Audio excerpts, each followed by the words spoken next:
I don't know how long I've known you, Becky, but We go. and everything from our kind of professional life working in homelessness stuff to the fact that we're both pug owners. And we used to see each other in the dog park in Prospect Park when Becky and I both lived in Brooklyn.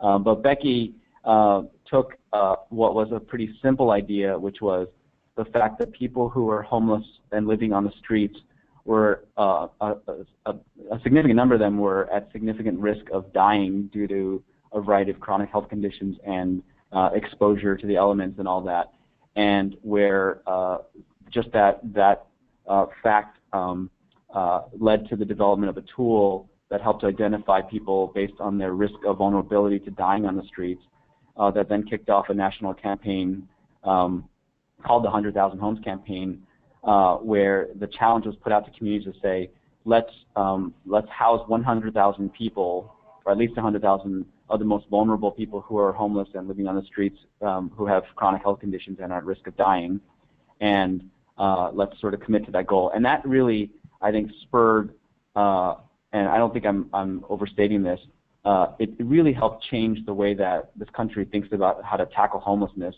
from a set of sort of services and programs to something that was big and bold and audacious, and that started to think about like real numbers to really kind of move the needle, and was able to penetrate and bring a kind of system level thinking about how to tackle homelessness across the country, including in jurisdictions where there was previously a really kind of negative stigma against homelessness, as well as an orientation to think about homelessness as a kind of pathology of like let's treat the problem and like help people pick them up by their own bootstraps and all that. And I think just like you were able to get penetration in communities across the country that previously was unthinkable in terms of how to change the dialogue on homelessness. So you know, and created a vocabulary that communities started to use so they could actually talk to each other about takedown targets and things like that. That I think Becky, you and your team had helped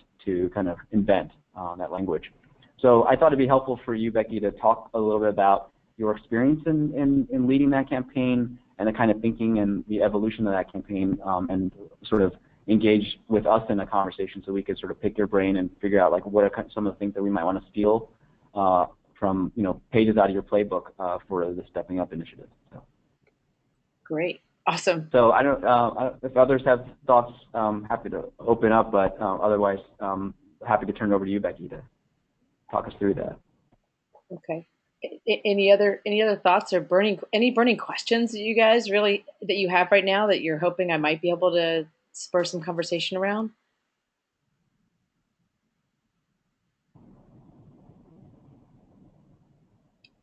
Okay. I have a couple of things I'll bring up as we go. Okay, great. And Same for me as well. Okay. Um, I guess I just want to ask you guys to interrupt me, because I can get really excited about stories and stuff, and so just yell. And I have some pictures too. I think that might be helpful to give you guys some context. I want to just share. Let's see if I can share PowerPoint. Let's see. I'm curious, are you able to see? Are you able to see this now? A PowerPoint slide that says the Billions Institute? Yep. Yeah. Okay. It looks okay. All right. Okay. I can't see Katie and Hallie. I can't see you anymore, but. Oh, okay. Gotcha. Yeah, it looks good. And Richard, I went ahead and hit record, if that's okay, and you guys can use this if you want to share it with other people. Sounds great. All right. So after the 100,000 Homes campaign ended in 2014, I wasn't quite sure exactly what I wanted to do next, but what I ended up doing was going into business with the guy who had taught me how to do the 100,000 Homes campaign. His name is Joe McCannon. And he had this idea of how can we help people who have things that work scale them on record-breaking timeframes, that there's really not many people specializing in large-scale change in the social sector. So almost 2 years ago, we started this company, and that's what we do. We've between he and I, we've worked in a lot of different sectors now. and we're starting to see commonalities and connect the dots and learning quickly on what it takes to take something that works and spread it to everyone who could benefit as quickly as possible. And part of it is we ask ourselves is, okay, well, if we know what works, why doesn't what's taking it so long? Why don't we just get that to everywhere? And I wanted to ask you guys, just as part of my thinking and learning of what you're doing, are there counties that have very low rates of people who in jail who are mentally ill?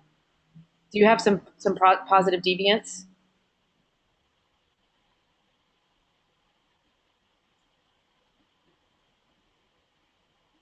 Katie, Hallie, do you guys want to take that one?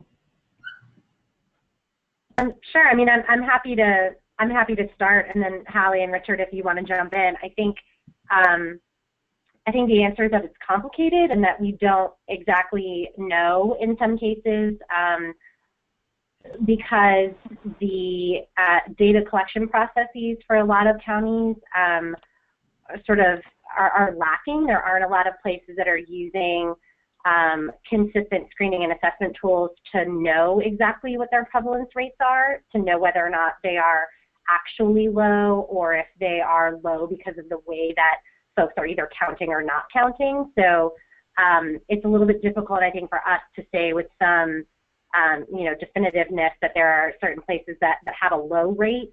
We do know that there are some counties that are starting to do better screening and assessment processes that we hope we can look to in the future in terms of being able to compare, what their rate was, and then if any strategies or approaches have actually lowered their rate.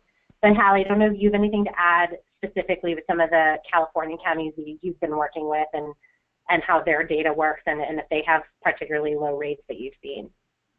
No, I think I'd say the same thing that Katie did, that we're still at the stage of this where we're working on clear definitions and doing a good job counting before we're starting to find models. Okay.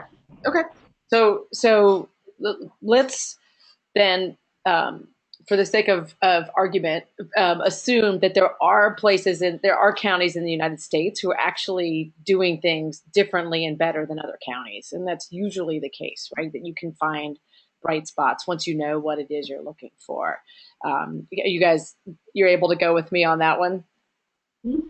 Okay, so that's a big key in our way of thinking that I'll just share. And just in terms of background, we think there's some reasons why once you know what does work, and in the homelessness example, what we were able to do in Times Square, one place, was we were able to get an 87% reduction in street homelessness. How can you help every community get an 87% reduction in street homelessness, right? And so there's reasons, we have a couple reasons why we think that these things fail to spread.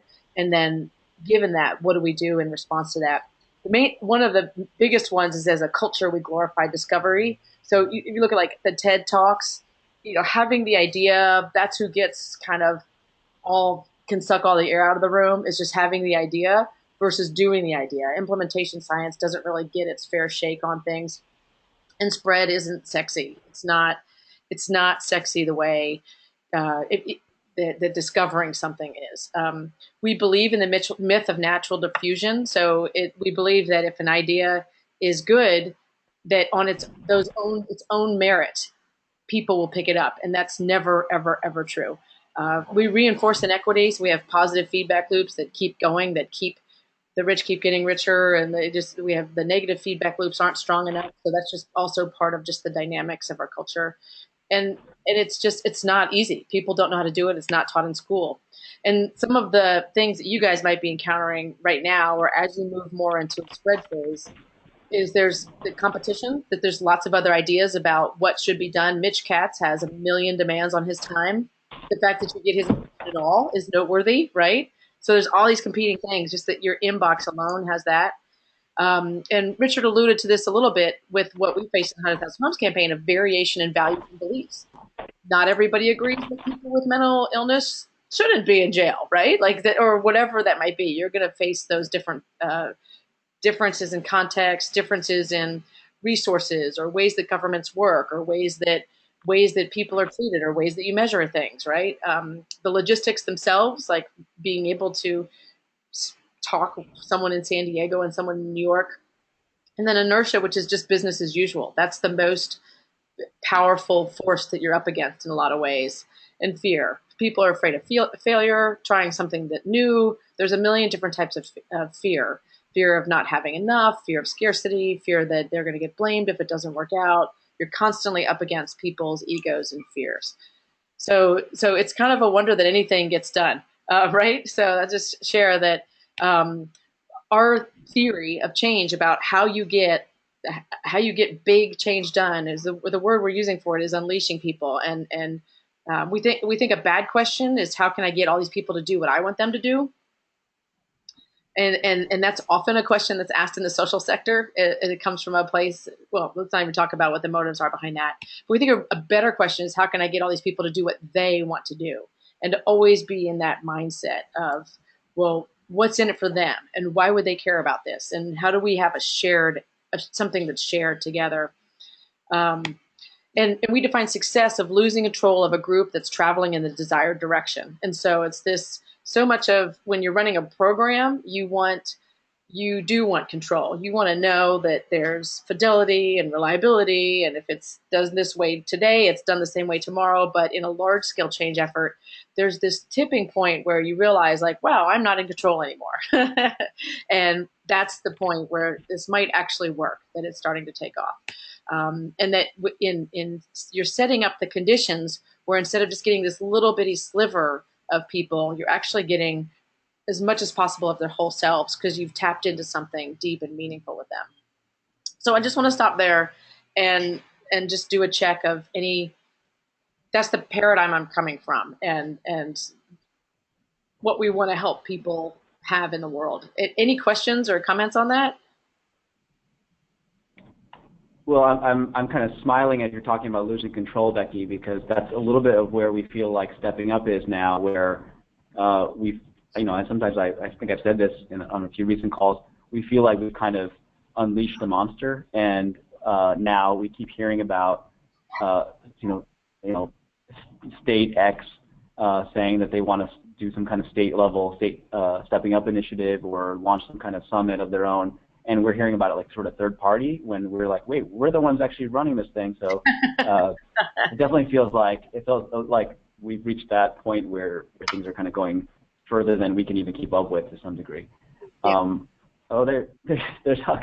And then I want to also just pause to introduce Mike Thompson, who joined us. He's all the way in the back there. Mike leads the Justice Center and can tell you probably more about the backstory of how Stepping Up came to be. And Mike's very much been, I think, the genius behind a lot of the work that the Justice Center does. So I'm kind of excited to see what happens with the Mike Thompson, Becky Margiotta kind of coming together here. Anyway, do you want to introduce your guest as well? Hi, Mike. Hi. Nice to meet you. I'm sorry I'm a little bit late. Just hoping to, inconspicuously as possible, listen in. So thanks for having me. So happy to have you here. Great. Well, all right. Well, yeah. So, and Richard, what you were saying about losing control, like for me, when I hear that, I'm like, okay, that's good, right? That's a good thing. I got clear. So, all right. Well, let's continue then with continue to share some paradigms for you. They're key ways of thinking about it that map over to what you're doing. My babysitter's going to get Huck in a minute, but he loves webinars. So we break phase of this whole notion of expansion has actually clear demarked phases. The first phase is the prototype, where essentially you do whatever it takes to get it right in one place, and that can take years. One of our little rules that we say is you can't skip doing your Times Square, right? So somebody somewhere has to do something that actually works on behalf of people with mental illness and incarceration. So since the unit of change you're looking at is one county, you'd want to get to one county that's doing everything you would hope they do, and doing it really well, and has worked out all the bugs in one place.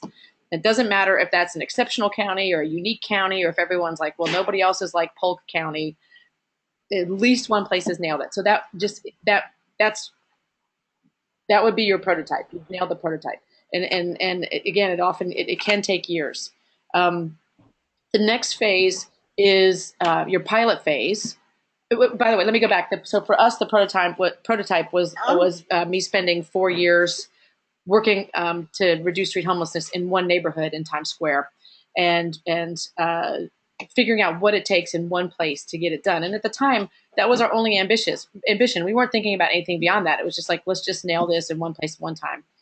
The next phase becomes to where, hey, what would it take for this to work in 10 counties? What would this take for this to work in 20 counties? No. And in doing that, you're pressure testing it. You're seeing a rural county, an urban county, a Democrat county run, a Republican-run county, a county in California, and a county in Nebraska, and a red state, a blue state. Not Trump. Hey, Christina, can you get him? Sorry.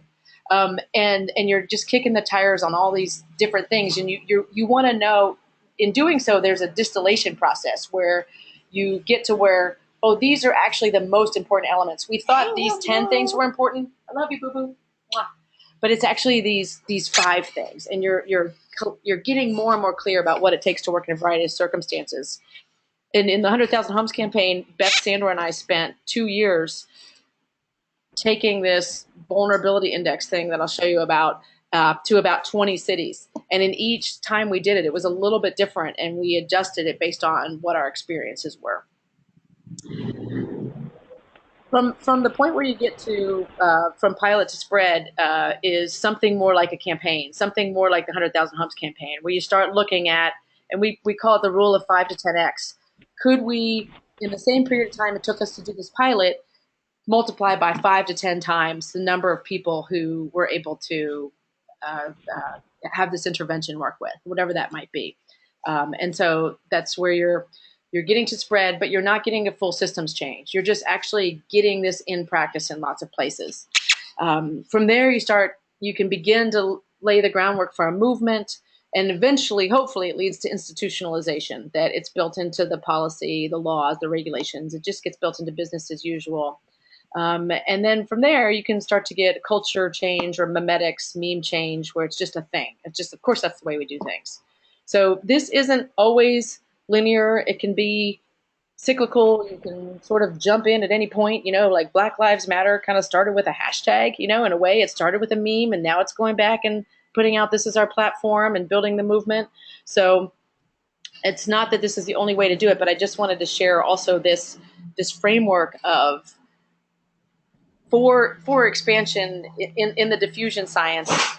These are some common terms and some ways of thinking about things. Just give you a minute to reflect on where are you with things. Like I see on your website that you're talking about, we want to have a movement and we want to do this stuff, but you don't quite yet have a county that is a prototype. And so just give you guys a minute to reflect on that and ask me any questions if you want, or see if this stirred up any thoughts for you.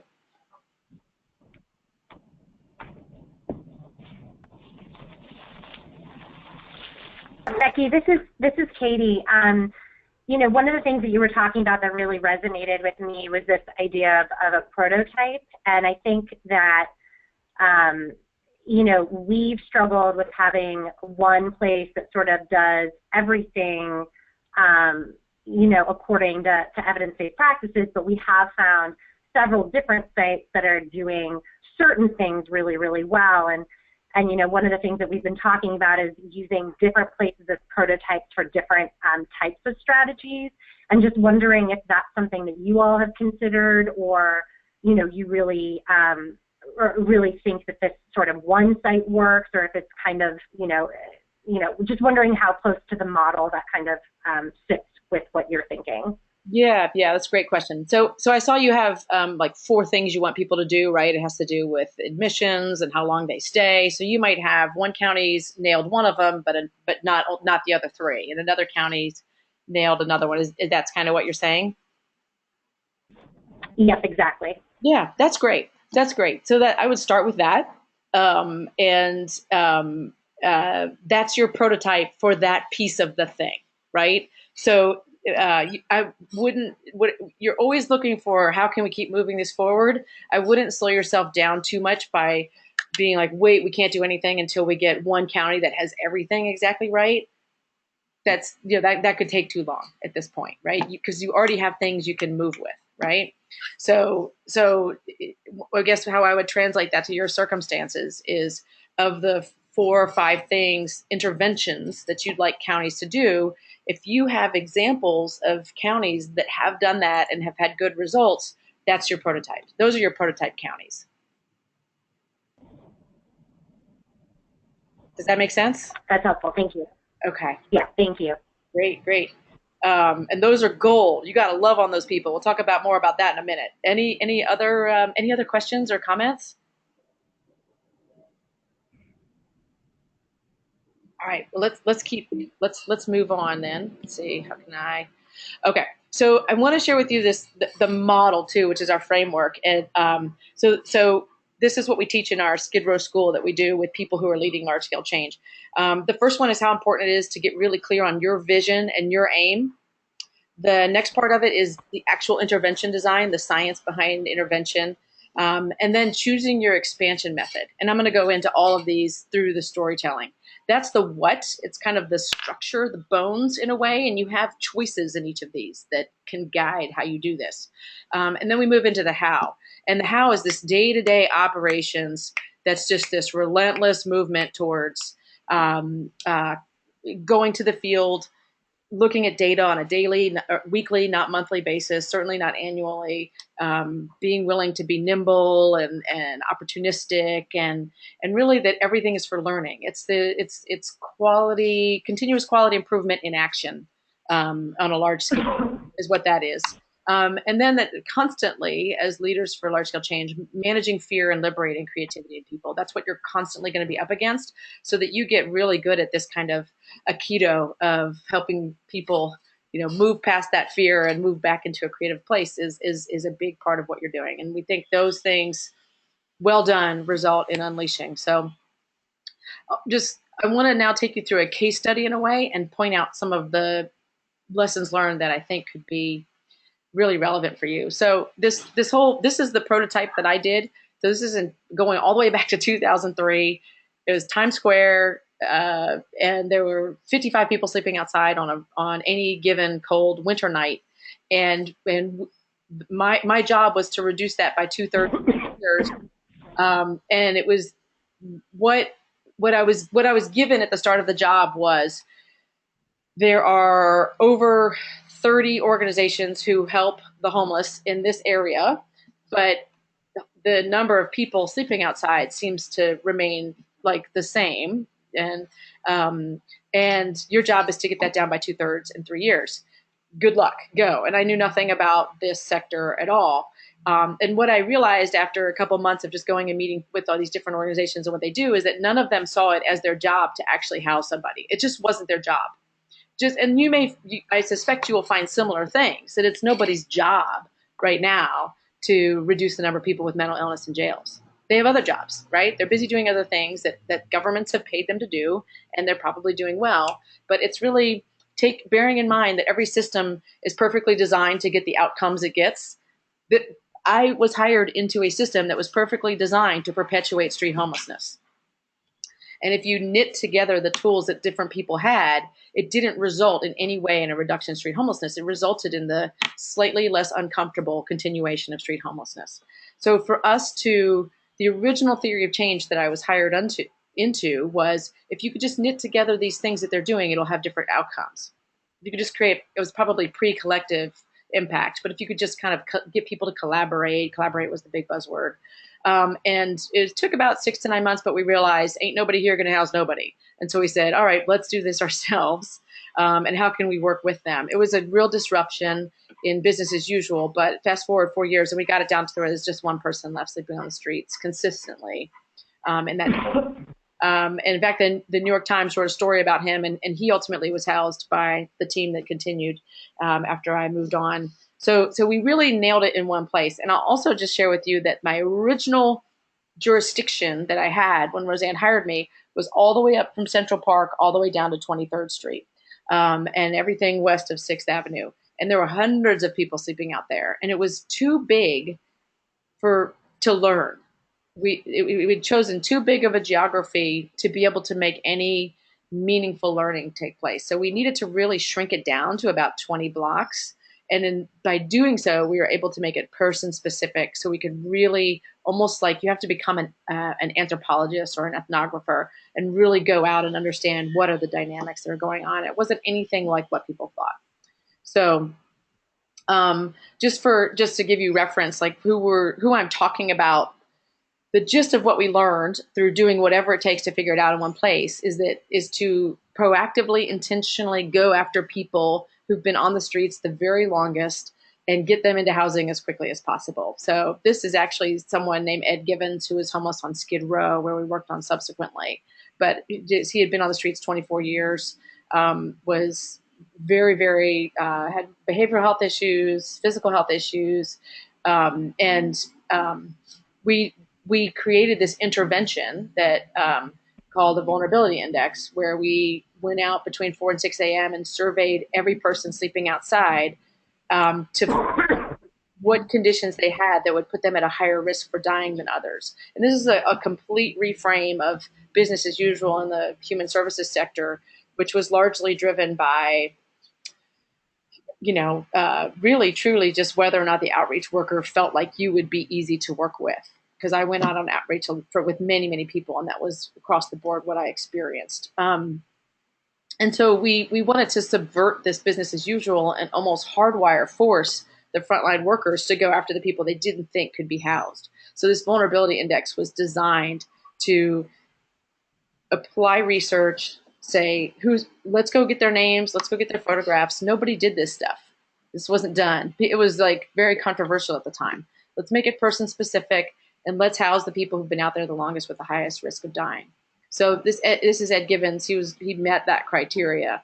And when we first, I'm skipping forward in a way to the pilot phase, but let me just catch you up to the story. Is after we got this significant reduction in Times Square in our prototype place, other cities started saying, "Hey, can you help us figure out what to do?"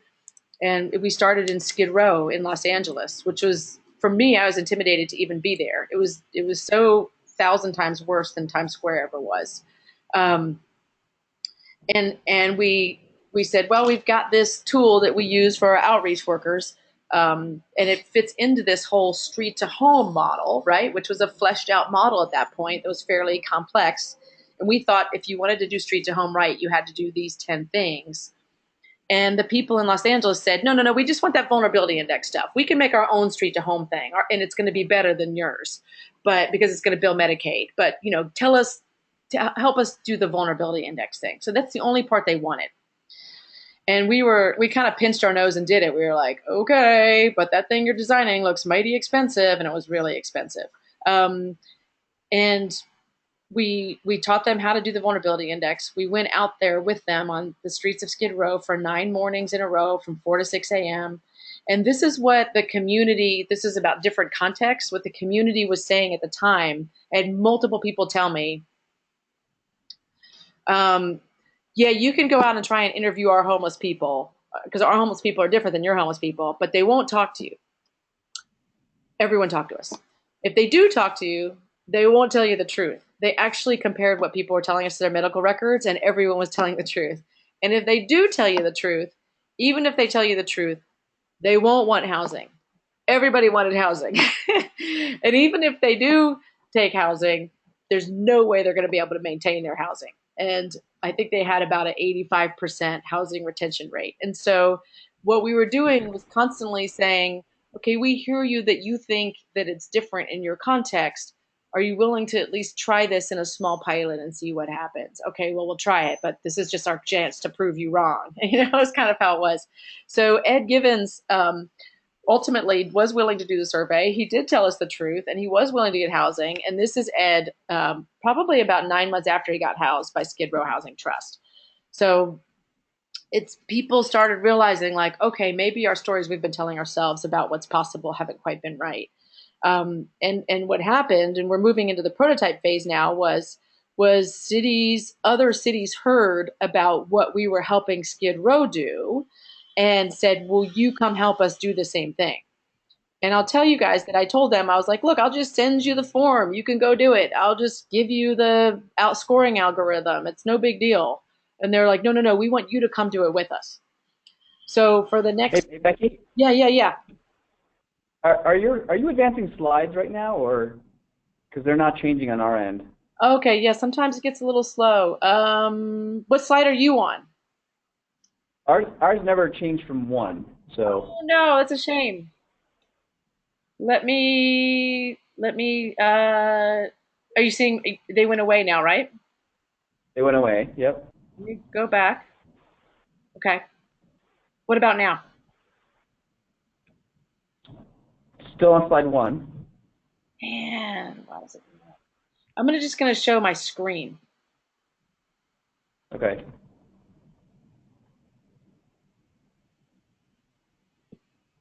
No, it won't let me do that.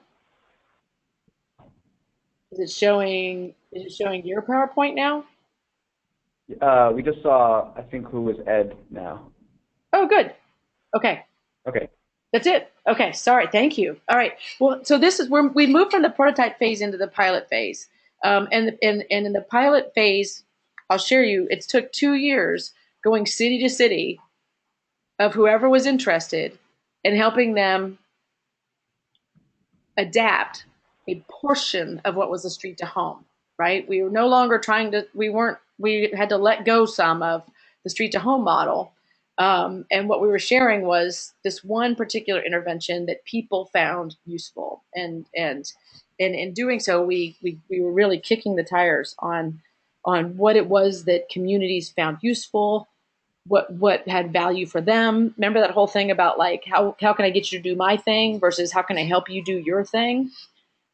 We were learning that as we were going. And what was one of the most exciting and gratifying things about that was all we were sharing with them essentially was a case finding tool to go out on the streets and find people who they really had been anonymous and left to die, previously.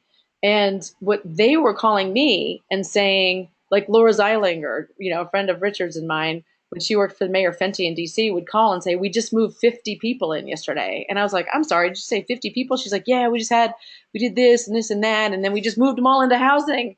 And so that's how long it took us to house. It took us a year to house 50 people back in New York City. And so because of us not being arrogant and needing to impose things or require replication, because of us just being like, okay, here's the tool you want, great, let's share that with you. We started paying attention to was people were taking our tool and getting way better results than we ever did. So I want to pause there too and just give you a chance to digest that and ask any questions or make any comments or relate it to your work. Yeah, it's interesting, Becky, because we're starting at a different point where we don't have the thing that's worked in one place that we're trying to replicate. We have a sort of framework that we think could be sort of adaptable and used in a lot of different places, but we haven't even, I think, created proof of concept as to whether that framework would actually translate to the success that we think it will. And so we're already starting from the standpoint of like we know that there's different contexts that counties are all going to be different. That we think yes, some are going to be able to take stuff and run with it, and others not. But we actually are kind of at the stage of things being fairly abstract in terms of the kind of principles and strategies that we want them to pursue, as opposed to like here's something that we figured out works really well in one place, and now we want to kind of scale that out. Mm-hmm. So I'm just curious, like how that sort of what your thoughts are about that, and how do we learn about adaptation when we don't even have like sort of application in one particular place, if that makes sense. Yeah. Okay. So, and I'm familiar. You've got this framework, and you're like, hey, if you just do this framework, things are going to be better, right? Like this framework makes sense. These are good things, right? Right. Yeah. So, and we had a framework too. So we had like a 5-step model. It was something like, find everybody, even the people who don't come into shelters, and bring some method to the madness. Sort them somehow so that you can prioritize, and then line up your housing supply, get your housing supply match up, and then match people to housing and house them as quickly as possible, and then retain them in housing. It was like it was a framework of the most simplified, these would be the good things for any community to do. So we had that too. Um,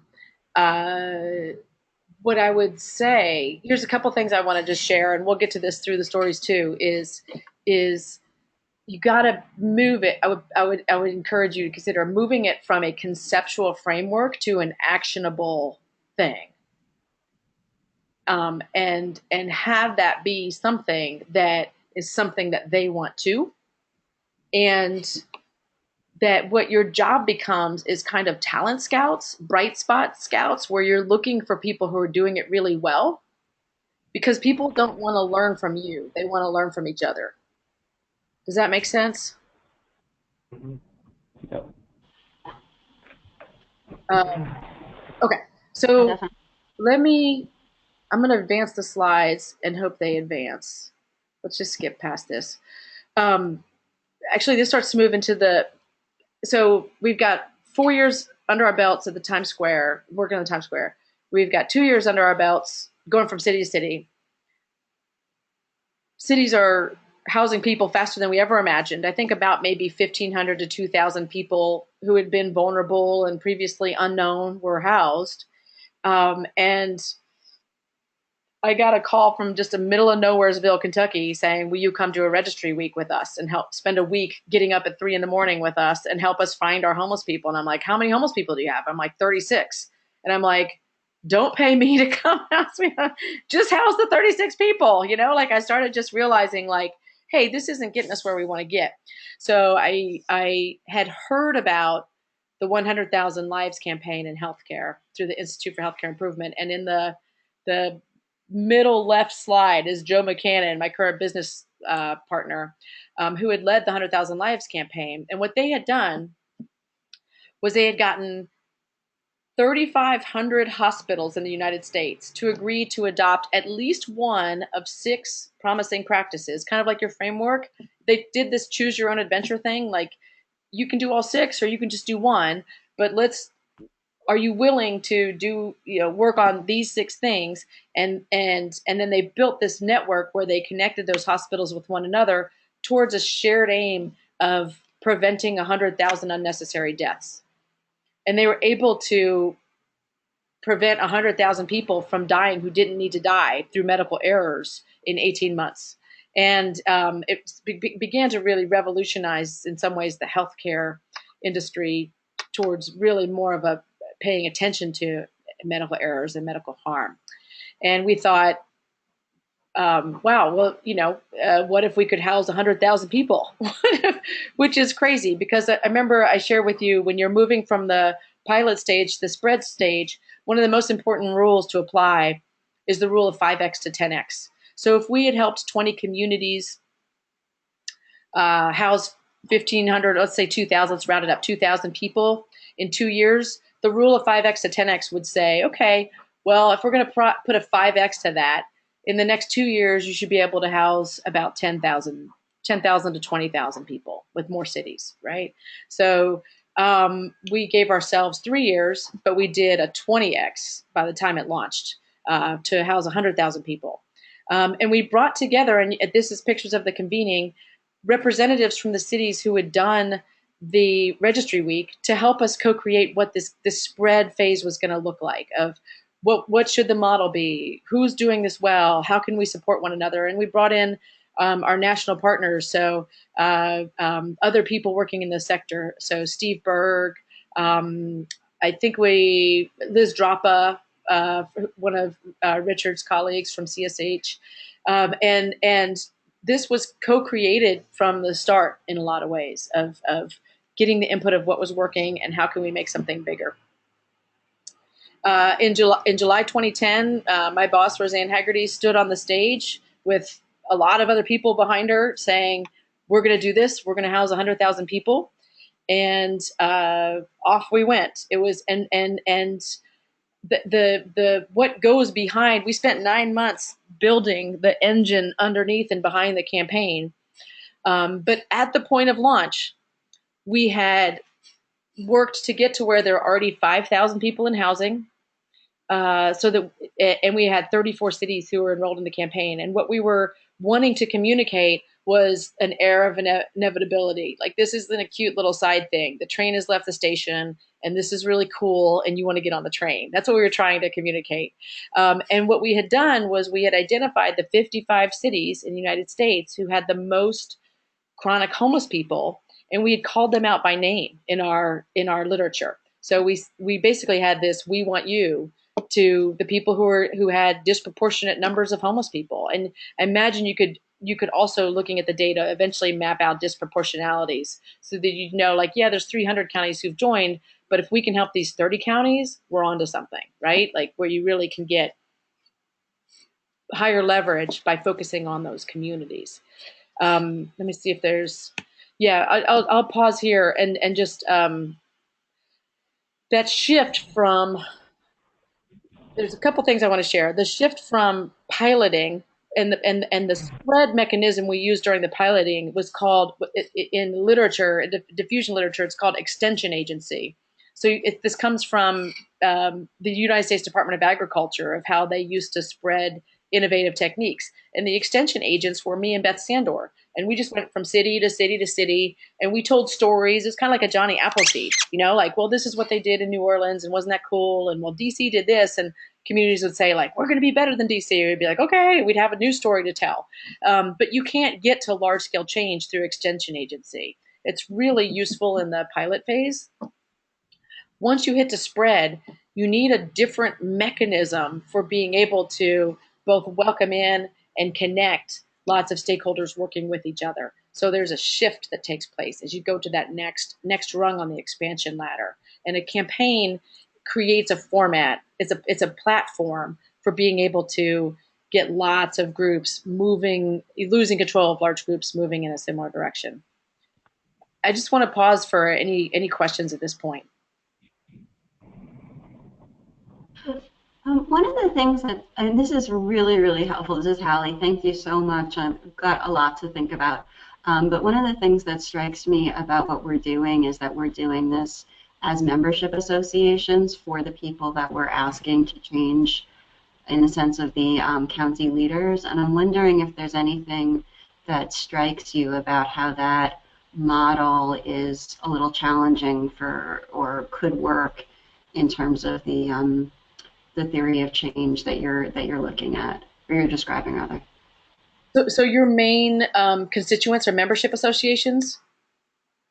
Well, we are a membership association, and then the National Association of Counties is one of our key partners in Stepping Up. Yep. And so so in some ways that's fantastic because of their reach and access to their members.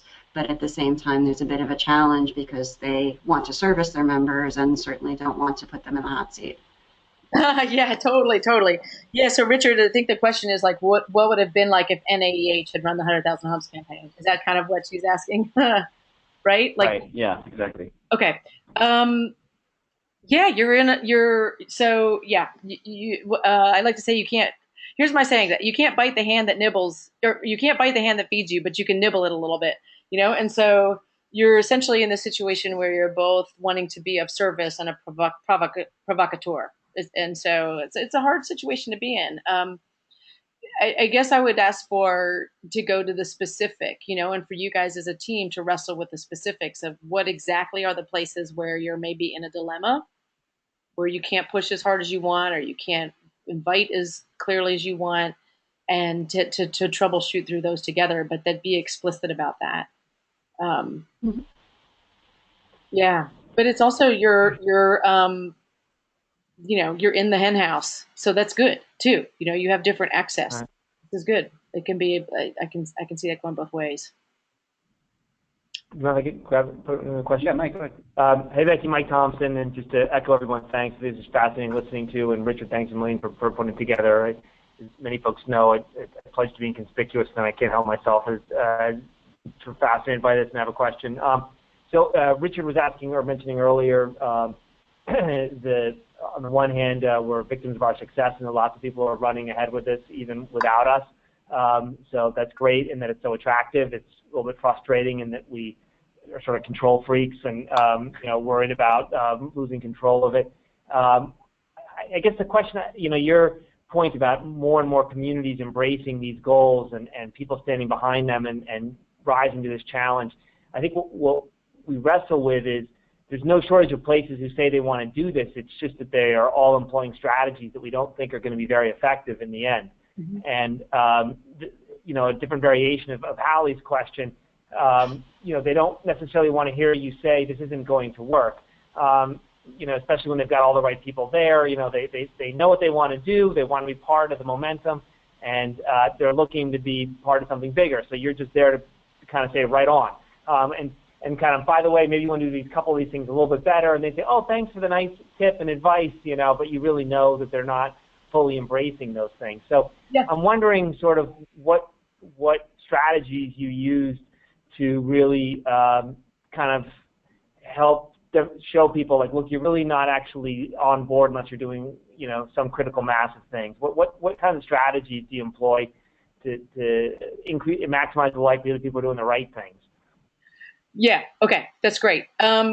So that's the crux of running a campaign, the day-to-day operations of the campaign. So there's two things that are your go-to in those situations. One is data. And what I would want to encourage you to do is to have a metric, do whatever it takes to get to something that you can measure monthly, if not weekly. That's self-reported and is relatively consistent and reliable across communities, but don't let the perfect be the enemy of the good. And what then you have is then you're not in the position, you never want to be in a position of, you don't want to get in a wrestling match with the pig because you go get dirty and the pig likes it, right? So what you get to do then is you just say, like, that's great that you want to try that. Let's see what the data says, right? And if you're all working presumably towards the shared goal and they share in their hearts that goal, they're just maybe taking a technique that might not be good. Hopefully the data will quickly show, oh, that actually didn't give us what we wanted, right? And that's okay. So now let's try something new. Another tactic you could use is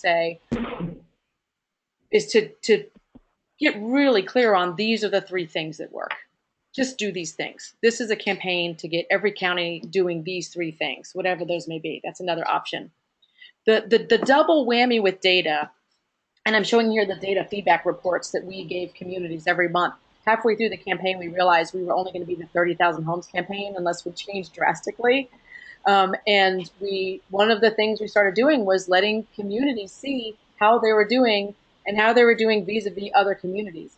And we put it not just in terms of raw numbers, but in terms of the housing placement rate, so that it was an equalizer. So you couldn't say, well, we have a small community as an excuse. We made it a rate. And I think that's an important thing that you might want to do is look at rates of incarceration of illegal people. Are you reducing it? Or lengths of stays, and are you reducing it? Something like that. So then you can find your positive deviants. You can find your bright spots.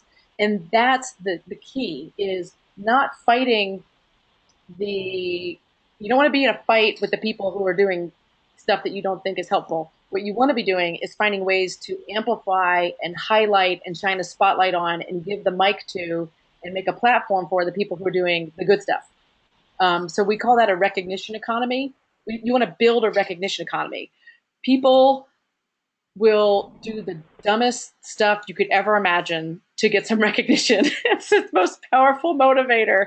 So I'll just share quickly. What we realized was what we really want communities to be doing is housing 2.5% of their population per month. And we made a club. And nobody, when we made this, was actually housing at that rate. Nobody even thought it was possible. And when we announced this is now a thing, we want to encourage you to try to be in this thing. And the first year, 13 cities made it in the club.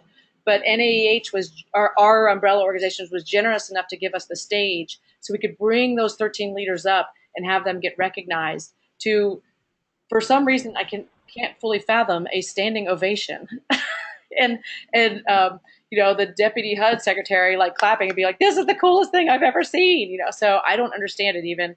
But the second year, there were about 40 people 40 community leaders on stage, and I had Charlotte, North Carolina. I'll just give you an example. We had these little buttons that said 2.5%, dumbest thing in the world. Charlotte did what it took to get into the 2.5% club about 2 months after the summit. They called me on the phone and they said, "Do you have any buttons left?" And I was like, "Yeah." And she's like, "Can you send them to me?" And I was like, no one's going to know what they mean. You're just like, that's like, I just want to share with you, you've got data on your side and you've got a recognition on your economy on your side.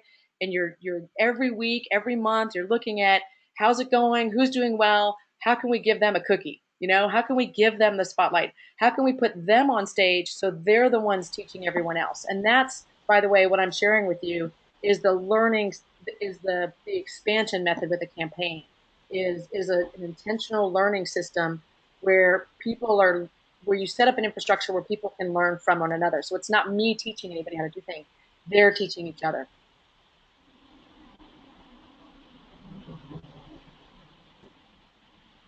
I want to just great. Thank you very much. Yeah. Don't take the bait on that fight. Make them show you the data. And Richard, I know we're at time, and I have a lot more to share, but I also want to just I guess there's many more stories we could share. It going into all kinds of things, from how do you motivate people to how do you find out where's the win-win? How do you motivate people? How do you use data to get people to do something different? How do you make it joyful? How do you and how do you get to where you're actually setting that aim and co-creating that aim? And how do you support people learning from one another? So we could either set up if you wanted to set up another call where there's just, now that you know kind of the basics of the story, we could do some Q&A. And if you guys have enough and want to move on, of course, that's totally fine. But I just want to offer, I guess one thing I'll share, the last thing I can share is 2 summers ago, we did pass the 100,000th person in housing, but it was a result of completely revising how we do business, how we do our business.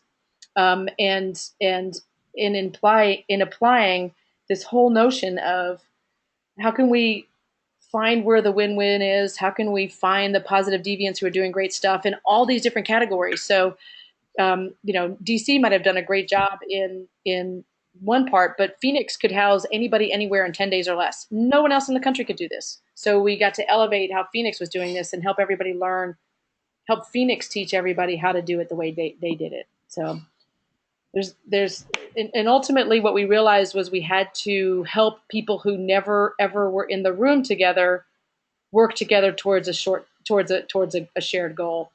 And I think you guys have something very similar to that too. Richard, is all the work we did with the Rapid Results Institute.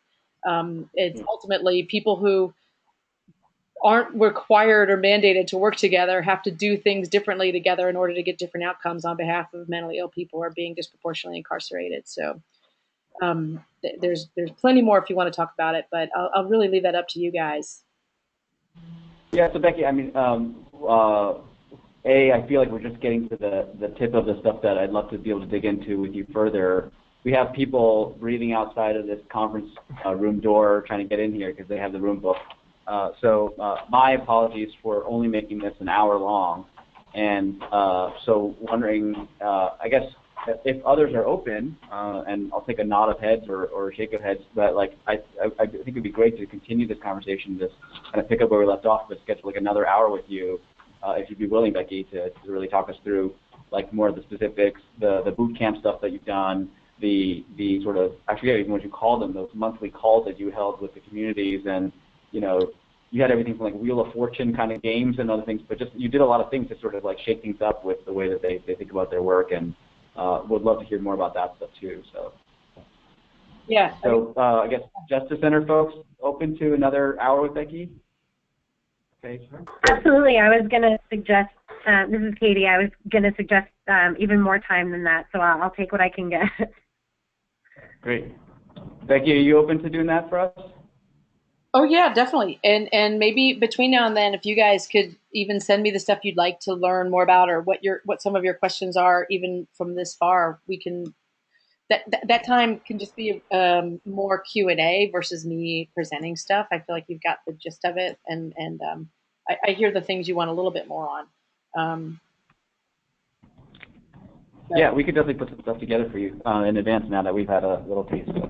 That's great. All right, then you guys got to get out of there, but look forward to we'll get this on the schedule. And Richard, I'll send you a recording of this later in the day. It takes a little while for it to do what it's got to do, but if you want to share it with other people, happy to bring them up. They can hit the ground running with us next time.